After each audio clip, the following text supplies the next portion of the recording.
Hey now, NAAGA Triangle Triad Chapter. This is DeLon, leadership team member, and I want to just take an opportunity to let you all know that we were so elated with the presentation that Douglas Jefferson provided us with on this morning that we decided to film it just so that you could have it as a resource. Douglas did an excellent job at just going through the history of African Americans and firearms and ownership. And we felt that there were so many nuggets and vignettes that Douglas included that it would be a benefit for you to have. So go on ahead and enjoy the video as it's about to play. And there are some resources that are identified at the conclusion of the video, some additional literature that may need to make its way into your library. It's important that we know, because the more that we know, the more that we grow. So as each one continues to teach one and reach one, stay tuned and enjoy. And again, thank you so much, Douglas Jefferson, for joining us on today. And for many of you guys who don't know, Douglas Jefferson is our National Organization Vice President. So we've been having a lot of bigwigs make their way down to the Triangle Triad Chapter, even though it's virtually, but we know soon it'll be in person. So hang tight, enjoy, and talk to you all now. Let's go into Douglas's presentation as it is already in progress. Stay tuned. You might want to get a pen and paper so you can write some of this stuff down. Which was formerly the 2nd North Carolina Colored Volunteers, they fought alongside the 54th Massachusetts Regiment at the Battle of Olustee in 1864. This is a battle that took place in Florida. And, excuse me, this is a battle that took place in Florida that they are very famous for. Then you have the 36th and 37th U.S. colored troops that served alongside the 55th Massachusetts Regiment, which is actually the sister regiment of the 54th Massachusetts. So the 55th Massachusetts was also a regiment comprised of formerly enslaved black people, black men and boys that fought in the Civil War. And the 35th U.S. colored troops, 37th U.S. colored troops, and the 55th Massachusetts regiments, they all fought in a regiment known as the African Brigade. And they fought throughout the Carolinas and parts of Virginia, where they freed several hundred and several thousand slaves across that area from the Carolinas, from the Virginia area, and resettled a large number of those slaves formerly enslaved in the North. These troops also took part in General Grant's Wilderness Campaign, also known as the Overland Campaign in Virginia. And interesting thing about that is that of the 16 medals of honor that were earned by black troops during the Civil War, 15 of those were earned during that Wilderness Campaign by the 36th, 37th, and 55th Massachusetts. So you had a large number of these medals of honors were earned by black North Carolinians that were fighting for the emancipation of their people and the assertment of themselves as fully fledged citizens in these United States. I had a really great picture that in my PowerPoint I wanted to show. It was a painting of the 36 U.S. colored troops participating in a raid north of Elizabeth City, North Carolina, where they freed thousands of slaves. This took place around January of 1864.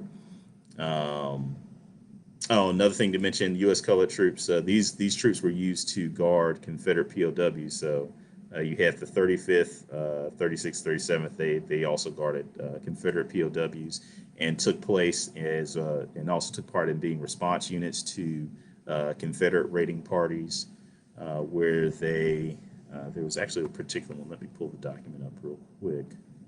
There's a particular raiding party they took part in. There's a well-known Confederate raider that they captured. Anywho, I will find that and I will come back to that. But so we'll just move forward with the presentation. So we'll leave the Civil War and we move on to the Post-Emancipation and Reconstruction period. So now we have, at least on paper, where African Americans are recognized as fully fledged citizens in these United States. They're supposed to have all the rights and privileges due to that citizenship, which has absolutely been more than earned by the African American community by this point due to the degradation and oppression that we have suffered, along with some big open debts of reparations that should have been paid, and as we know today, still have not been paid to our community, but we still fight in this struggle. So the Reconstruction period is a very interesting period of history because it's the period of history you've never had the number of black congressmen, black state representatives, black U.S. senators serving at a single period of time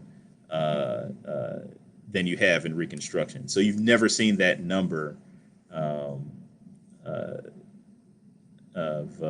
black politicians serving at the federal level. So we're talking in serving in Congress than what you've seen in Reconstruction. We've never hit those heights since, because we all know of the very long history of essentially neo-slavery that was imposed upon us after the end of the Reconstruction period.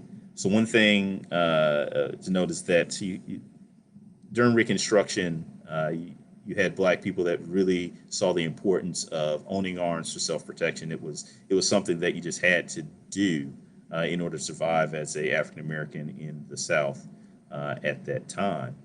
Essentially because you had these former Confederates that were very upset about their loss in the Civil War, and they did not want to be seen as equal with the African American community. They did not want the African American community to be equal to them and have those same rights. They still believed that they should be able to, that black people were 3/5 of a person and that they should be able to own them as slaves, essentially. And so they did everything in their power to make sure that happened.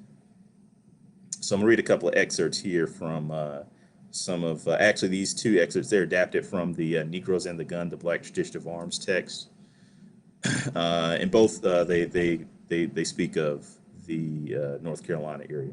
So first excerpt, so it says, the spectacle of black soldiers with guns and the authority of the uniforms graded hard on defeated Confederates. So they're speaking particularly the black Union troops. So almost as soon as the shooting war stopped, the Southern governments moved to reinstitute slavery through a variety of state and local laws restricting every aspect of freedmen's lives. Gun prohibition was a common theme of these black codes. In North Carolina, appeals to the governor's office displayed a simmering fear among defeated rebels about Negroes with guns. One correspondent wrote candidly of his worry that, quote, the design is to organize for a general massacre of the white population. Nearly every Negro is armed not only with a gun, long gun, but a revolver. The meeting of 1,000 or 2 of, and that's 1,000 or 2,000, of Negroes every other Sunday with officers and drilling, I think a serious matter. So black people armed and organized to protect themselves with firearms was seen as a direct threat to white people in the South. And it wasn't a threat to white people, so it was a threat to white supremacy. You cannot oppress someone that is armed and organized against you, or rather, it is much harder to oppress someone that is armed and organized to use those arms in defense of themselves. It's sort of a lot of people make the false dichotomy of, having firearms to protect yourself and saying like, well, that doesn't stop someone from, name some ridiculous situation that they come up with. And no, it's not a matter of a guarantee of being able to stop someone, but it gives you a fighting chance, right? It also, it's adapting sort of the mentality of, if you look at nature. So you see certain animals in nature that they're prey animals, but they have certain defenses that make predators less willing to try to prey upon them. So think the porcupine versus the lion, the lion is way bigger, stronger, than the porcupine, but the lion's got to weigh those, options of like, do I want to go up against those porcupine's quills because, that can hurt me. It can even, kill me by injuring me to the point where I can't hunt, and look for, for other prey and whatnot. So typically you'll see older, it's only the younger lions that run up on the porcupines. The older ones kind of say like, nah, the juice isn't worth the squeeze. So you have to take that same mentality. It's not about being able to, because we're talking about self-defense here, it's not about being able to go up and take somebody out. It's about being able to defend yourself and make those that would want to prey upon you and your community think twice and say, maybe it's not worth it to do this. maybe I just ought to back down. Or at least, you can bring them to the negotiating table to where, they have to give you, some things that you're wanting, some things that you're demanding, some things that are due to you. Because otherwise, if they're trying to get their entire way, there's a cost, a very real cost that they'll have to endure in order to make that happen. All right, so moving on to the next piece. Another quote here, also adapted from Negroes and the Gun. It says, channeling this political ambition, black chapters of the Union League formed throughout the South. So the Union League, they were essentially groups of black people and white abolitionists that were generally members of the radical Republicans, joining together to make a cooperative biracial governments and integrated spaces across the North and the South.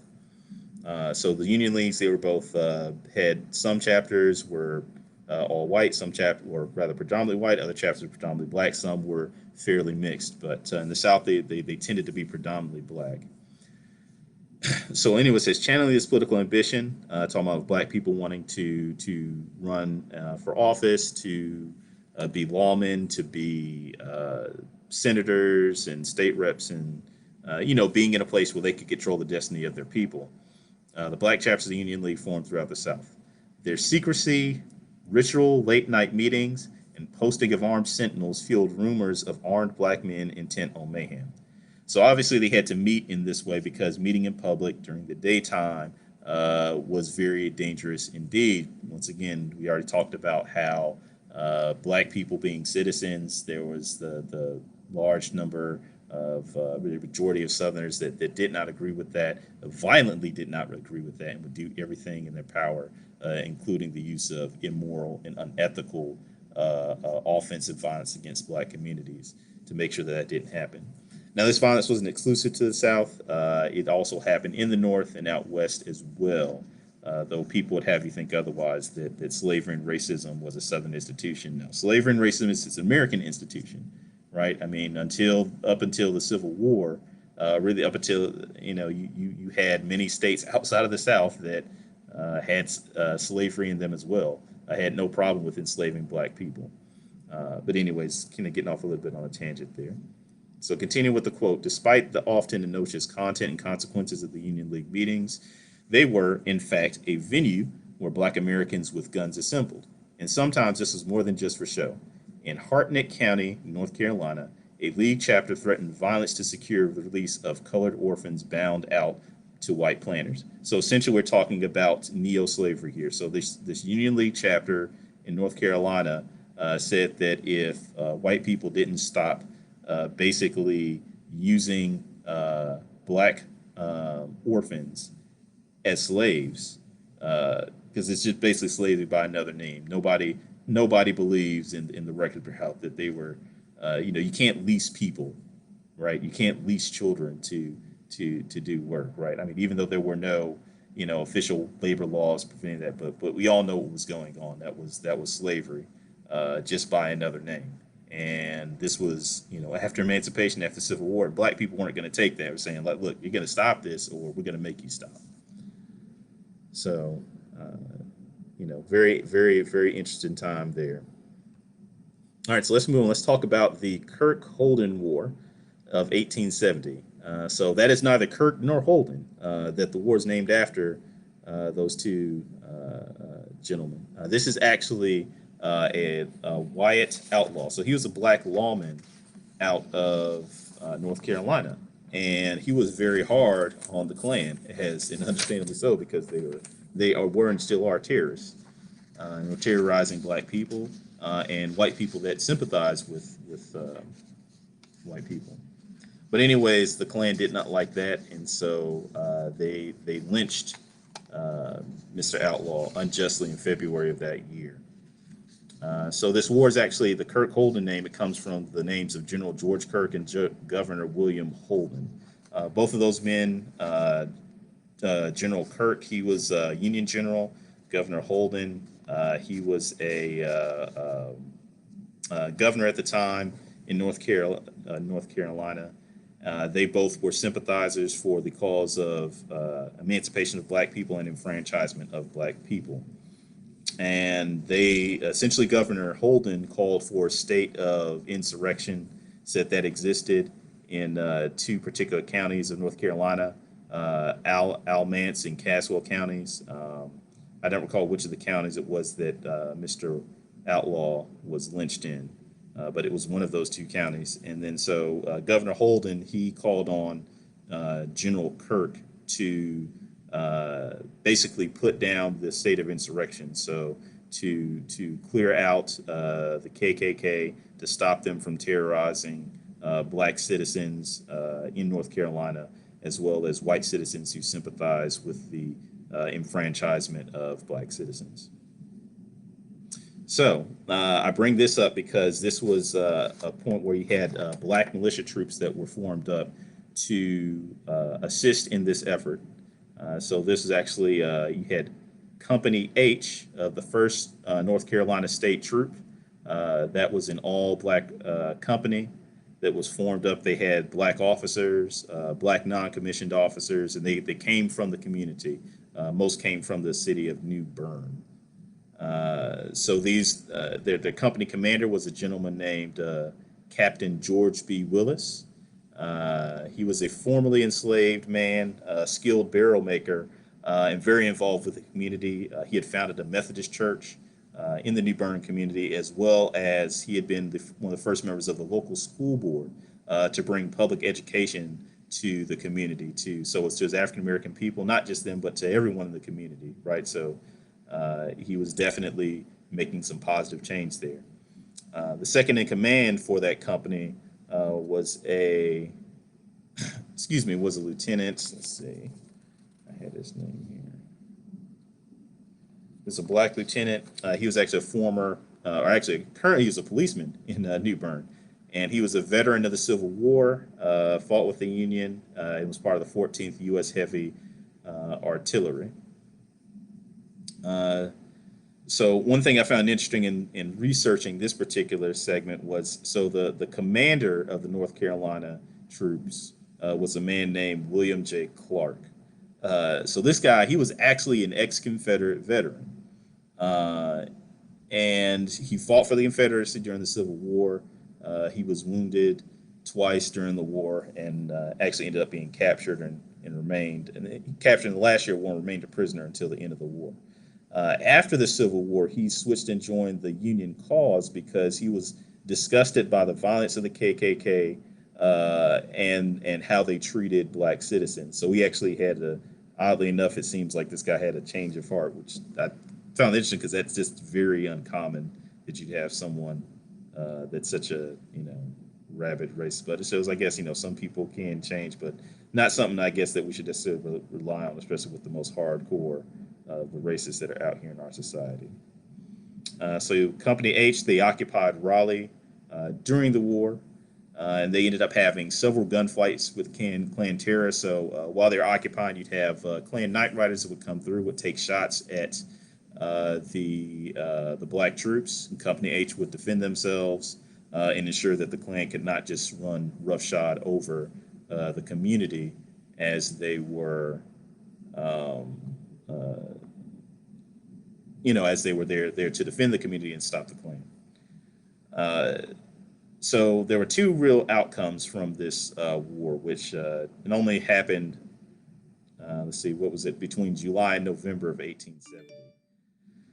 So on the plus side, KKK violence, or the groups rather, they declined significantly at the end of that war for a short period of time at least. So the troops were successful in putting down, at least temporarily, KKK violence. Unfortunately, though, it was somewhat of a Pyrrhic victory, because even though the colored troops, the black troops, never lost an engagement, wouldn't have engaged with the KKK, the KKK was successful in suppressing black voter turnout during the upcoming election that year. And that turnout allowed the a new party called the Conservative Party to beat the radical Republicans in nearly every state election. The Conservative Party was formed primarily of formerly or still wealthy, but not as wealthy anymore, former slaveholders and others that did not believe in the full rights and citizenships of black people. And so the Conservative Party essentially swept the elections that year in North Carolina and really started putting in those black codes in that state of neo-slavery, which we call Jim Crow today in the state of North Carolina, and really reversing many of the gains that have been made by African Americans in that immediate post-Civil War period. All right. Now I forgot, you guys can't see the picture that I have here of Mr. Wyatt. Let me see if I can put that picture in the chat. This will be a picture of Wyatt Outlaw. So let's see. Okay, no, it's not letting me do it. So, anyways, I've gotten the presentation to DeLon, so he'll be able to put it up and show it to everyone after. You know, it's not the most impressive PowerPoint. It's got a few pictures, but most of it is most of what's here is just me kind of talking off the top of my head of what I've researched over the last few weeks, or really past month and change here for this. So now we've gone through pre-emancipation, we've gone through Civil War, the Emancipation period, and Reconstruction. We've passed that. We've gone into Jim Crow. And so now let's get into some of the more modern or more recent black tradition of arms here. And so one person that everyone should be familiar with, especially if you're a North Carolinian, is Robert F. Williams. We call him in NAAGA the godfather of black armed self-defense. He was definitely a proponent of black people using arms to defend themselves against unjust, unethical, illegal violence directed towards them and their community. So let's read a quote here by Mr. Williams. So I have a quote. It says, "I have asserted the right of Negroes to meet the violence of the Ku Klux Klan by armed self-defense and have acted on it. It has always been an accepted right of Americans, as the history of our Western states proves, that where the law is unable or unwilling to enforce order, the citizens can and must act in self-defense against lawless violence." So pretty powerful words there. Let's read you a little short bio of Mr. Williams here. So Williams, he made this statement in the Crusader, which is his weekly newsletter that he wrote while he was exiled in Cuba to escape hands at the death of a racist white mob. We'll get back to that story about how that happened in a second. But continuing, says, Williams is known as the godfather of black armed self-defense and is a significant figure within the black tradition of arms. Williams, a World War II veteran, began his civil rights work in Monroe, North Carolina, where he became president of a local NAACP chapter. So he formed this NAACP chapter, or rather he didn't form it, but he took it over after essentially it had been driven nearly out of existence by threats of violence from the KKK and other racist white individuals in the community.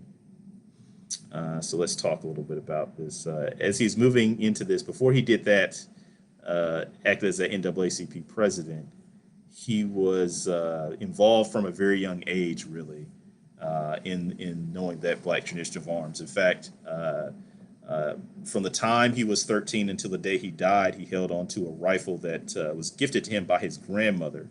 That rifle belonged to his grandfather, who was a proponent of the black tradition of arms. He didn't take any stuff off of anybody and was going to defend himself and his family and his community against any threat that came their way. So from a very young age, this is how Robert F. Williams was raised. His time in the military, both with the Army and the U.S. Marine Corps, he learned how to, use arms, but he also experienced a fair amount of racism and discrimination serving in the military, but he didn't take it even in the military, so he did not He always had his superiors always had a problem with him. Their problem with him was that he just wouldn't take insults and oppression that he never should have had to deal with in the first place. He was going to be very vocal about it and continued to be. So, as he went through that, comes back from World War II, after fighting overseas, seeing how black people are treated overseas in Europe, where they're not seen by the color of their skin, but the content of the character. He resigns that him and his community, they're not going to be second-class citizens in their country of birth. So let's read about a excerpt from one of his first moments, sort of fighting the war at home, so to speak, for the freedom and enfranchisement of himself and his community. So it says here, another returning African American veteran, a friend of Williams named Benny Montgomery, killed his white landlord in a dispute over wages in 1946. The Ku Klux Klan wanted to lynch the black sharecropper, but instead state authorities whisked Montgomery out of town, tried and convicted him of murder, and 10 months later executed him in the gas chamber at Central Prison in Raleigh. Robbed of their lynching, the local Claverns of the Invisible Empire let it be known that Benny Montgomery's body belonged to the Klan. They was going to come and take Benny's body out and drag it up and down the streets, J.W. McDowell, another African-American veteran, recalled. I'd rather die and go to hell before I see that happen. A group of former soldiers met at Booker T. Perry's barbershop and made a battle plan. When the Klan motorcade pulled up in front of Harris Funeral Home, 40 black men leveled their rifles, taking aim at the line of cars. Not a shot was fired. The Klansmen simply weighed their chances and drove away. Former U.S. Army Private First Class Robert F. Williams cradled a carbine that night. So did 3 of the men who would become key lieutenants in the black militia that Williams organized 10 years later. That was one of the first incidents, Williams recalled, that really started us to understanding that we had to resist, and that resistance could be effective if we resisted in groups and if we resisted with guns. So, as you can see, that was an instance where just being armed and organized like that was enough, right? The psychology of the racist white person, according to the writings of Dr. Tommy J. Curry, who wrote a very good academic piece on the radical philosophy of Robert F. Williams. Speaking to Williams' philosophy is that the white racist is unwilling to trade his so-called superior white life for a so-called inferior black life. So that being armed and ready to protect yourself definitely changes the calculations that the racist white person makes when it comes to whether they are going to attempt to carry out their unjust, unethical, immoral violence against black people. So let's read some more about Mr. Williams. It says, after an incident where a white rapist of an African-American woman was acquitted by an all-white jury, Williams began advocating for African Americans to defend themselves from such attacks with lethal force as the government was unable and unwilling to provide justice for the African American community. So for that incident, so you had Mr. Williams with his NAACP chapter.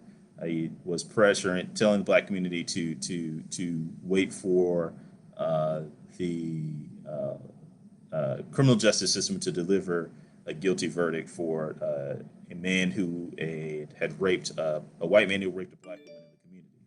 Of course, as was common in the time, when you had all the evidence in the world to convict this, white man of such a heinous crime, he was let off. The jury would not convict a white man in a crime against a black woman. And so Mr. Williams was upset. He was frustrated, as much as a community who looked to him for guidance and said, what do we do now? If there's going to be no justice for our people. Mr. Williams said, we have to be ready to get justice in that moment. That is to say, be able to defend ourselves. If that violence comes to our doorstep, that lethal violence, then we respond with lethal violence to defend ourselves. Such as a human right that we have, just as human beings. Doesn't matter whether we, a citizen of one country or another. As a human being, you have that right. So he definitely advocated for that. But advocating for that stance was very controversial. Led to him being kicked out of his own NAACP chapter. Of course, the chapter rallied around him, and he was kicked out by the national NAACP organization. The chapter rallied around him because they saw the benefit of what he was saying, particularly in that fight for enfranchisement in the African American community at the time. It says, despite this, Williams and his Black Guard, which was essentially his black militia that he formed, they protected the African American community in Monroe, North Carolina, and even came to the aid of NAACP Freedom Riders when they were accosted by the KKK and their supporters. So, Mr. Williams was able to form this Black Guard organization by getting a charter through the NRA. Fooling the NRA, they thought that he was a white man because him and the list of people on there, everyone, he made sure that they were a doctor, a lawyer, engineer, something like that. So, of course, NRA is thinking, hey, well, these must be white guys because, black guys don't have these type of jobs, which couldn't be further from the truth. So they were able to get that charter. They were able to get access to surplus military weaponry that they could arm and practice with to protect themselves and their community. It's another incident for Mr. Williams. He's had a lot of run-ins with the KKK. They did not like him around these parts. He had a run-in with the KKK and a racist mob as he was organizing a nonviolent sit-in at a local pool, trying to integrate a local pool in the community. It's paid for by taxpayers, both black and white, and rightfully so. He wanted black people to be able to use it. Your tax dollars are being used to pay for this, so black people ought to be able to use it.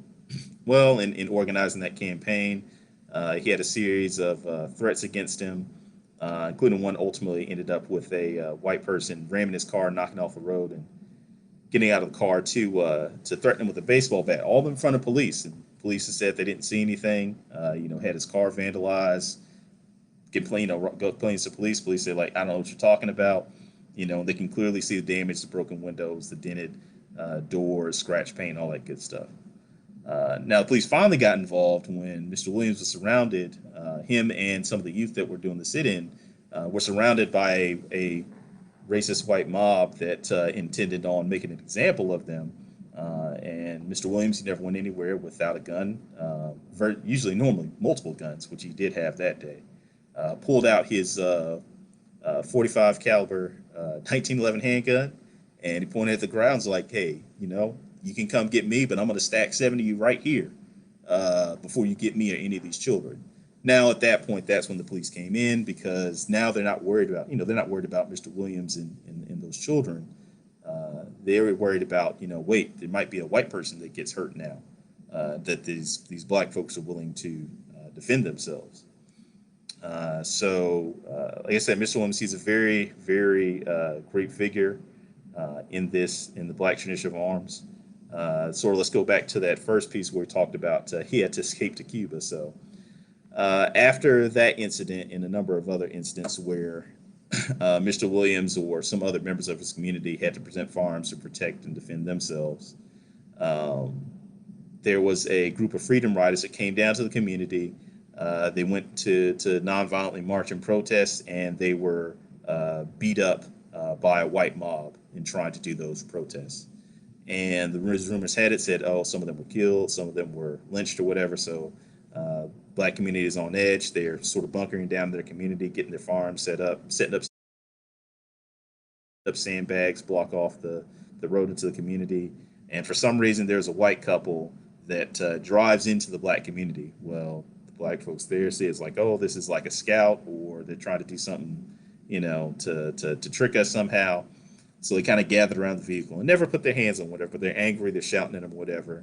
So Mr. Williams, he goes out and he gets the couple, he gets them out of the car and takes them into his home, basically to protect them and ensure that they aren't hurt, because his point isn't to just, go up and after random white people, but, which it was to actually protect black people against violent white people that were trying to hurt them. So he takes those folks in, calls the police. The police show up a couple hours later. They come get the couple. But now they try to charge Mr. Williams with kidnapping was furthest from the truth. He was just protecting the folks from, the heightened emotions of the crowd that was outside, which he really didn't have to do, but because he's a good person, and because all of our civil rights leaders, they're good people at heart. He did this because he saw it was the right thing to do. So now he's charged with kidnapping, and he's already on the FBI wanted list. So now the FBI is after him. Well, so Mr. Williams, he goes and he gets his family. He gets word that, hey, the police are coming to get him. The FBI is trying to get him. So through the network of contacts and throughout the black community, they set up a way for him to get out. So he takes his family. They pack a couple of bags. He takes a machine gun that he owned at the time that he had actually gotten from a visit in New York. When he went to speak with some of the followers of Malcolm X, and there were some, not Malcolm X's followers, but there were some less scrupulous members of the community, we'll just call them that also saw the value and benefit of what Mr. Williams was doing, and they decided that they would make sure that he had appropriate armaments to protect himself, which included a couple of machine guns. So he took one of those, leaves out from his home, goes a couple miles away to get in a getaway car.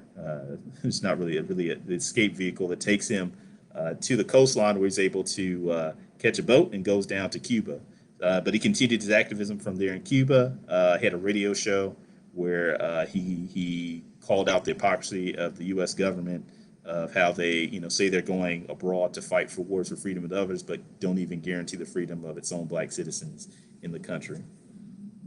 Mr. Williams is eventually able to come back to the United States by the end of the 1960s, early part of the 70s. He comes back and he's able to get a professorship at, I believe, at Michigan State University up in the state of Michigan, where he wrote a number of works about the black radical tradition within the black community about armed self-defense.